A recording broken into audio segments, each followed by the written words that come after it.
Hey guys, it's me, Brittany. It's Friday, so woohoo! Happy Friday. Um, this morning I woke up and my DP wasn't really that bad. Actually, I don't even think I had it. I don't even think I was in that depersonalization episode. I woke up and I felt fine. I must have been moving all night or something like that, because this morning my boyfriend was like, quit moving. So I was like, okay, I'm gonna get up and have some coffee. I know he's tired, so I'm not gonna take that tone of voice the wrong way like I normally would have. Back in the past, that would have actually hurt my feelings. Just his tone of voice, not necessarily because of what he said. So this morning when I got up and made my coffee, I went outside and I processed it. I'm like, there's gotta be a reason that he said it that way. He works 5 days a week and has a 2 hour commute, 1 hour one way. So I'm like, okay, he's probably just tired. I felt like he was tossing and turning all night, so I'm not gonna get upset, because I'd be upset too if I was tired and he was moving like all the time. So I'm sitting outside and I'm like, okay, I feel pretty good. Like I can feel that it's cold outside. So I rolled down my pants because I actually felt that it was cold, which is not very common for me first thing in the morning. And I could slightly taste my coffee, and I don't remember if I smelled like the smoke or my coffee or whatever. So I come inside and I'm like, okay. No, well, first of all, secondly, whatever. When I was sitting outside, I said, okay, my mind is like going a million miles a minute. I'm like, I can feel my DP is really not that bad. If I go inside, I'm gonna have a freak out, and because I'm not necessarily used to feeling myself first thing in the morning. And I feel like these are like really reflecting. So in my head, I'm like, okay, what am I gonna do? Do I enjoy this moment because I'm not used to it? Or do I try and numb myself like I normally do? Unconsciously, subconsciously. So I just kind of let myself be in that moment. So I come inside and I make my coffee, my second cup. And I make my man his coffee, hoping I wouldn't spill it like I did yesterday morning, because that shit burned. And I made his coffee and he's like, okay, I'm gonna leave. I said, alright, gave him a kiss. I said, let me know when you get to work, like I do every single time. Not only is it habit, but it's me concerned for his safety, especially since he's driving an hour to work.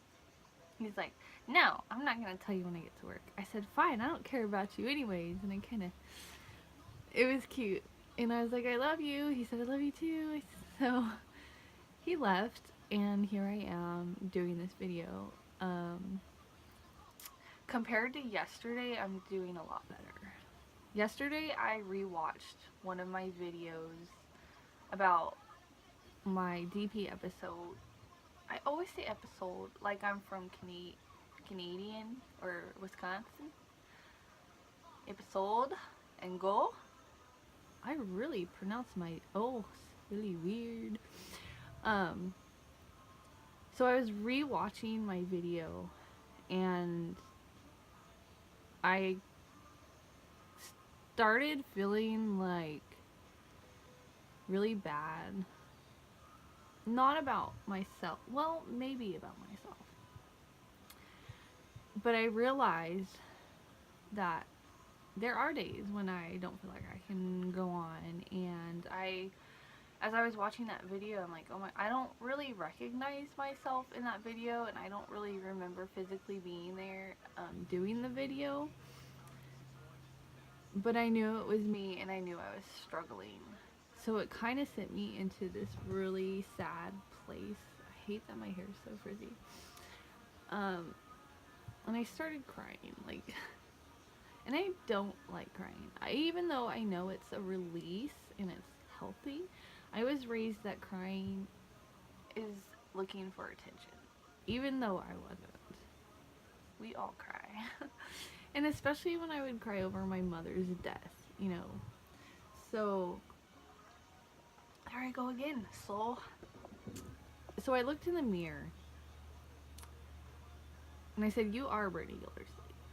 You deserve a good life. You deserve to feel, and to smell, and to touch, and to recognize. And I'm sitting there looking at myself. And I see tears running down and mascara smudging all over the place. And I just remember thinking, you've got to do this. You have got to keep fighting. And all while I'm looking at myself in the mirror. And I could kind of feel myself being like more in the moment, even though I didn't feel like I was there. But the more I talked to myself in the mirror, the more I started to recognize myself. And I do know the more, which I've noticed since I started doing these videos, that the more I talk aloud, the more I recognize my voice. And the more I recognize myself in the mirror.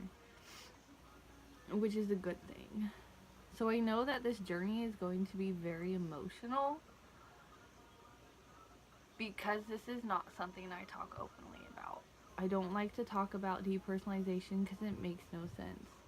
I kind of explained it to my cousin yesterday, and she understood, but unless you have it, you don't really understand. Because people look at you and they're like, oh my god, what do you mean you can't physically feel yourself? Like, that's weird. But because of all the stuff I've been through, it's a coping mechanism that my brain picked up at a young age to prevent myself from getting hurt again. Now, when I go into a DP episode, I want to feel pain. And I want to feel that the emotions are connected to my body sensations. Like, you know, when you're upset, you get kind of hot. Or for me, I kind of shake and my hands get sweaty and my heart races. You know, the typical I'm pissed off kind of physiological changes. I want that. I so badly want to feel, and I so badly want to fucking stub my toe and cry. My toe, oh my god, I'm gonna have to take like speech classes. So today's gonna be a good day. I've decided that I'm gonna do that. I'm gonna read some positive affirmations that I wrote yesterday and hope that today stays good. So I hope you guys all have a wonderful Friday. Thank you for listening to me. I'll post this video. It literally takes 24 hours because I have such shitty service and no Wi-Fi. So anyways, I'll talk to you guys later.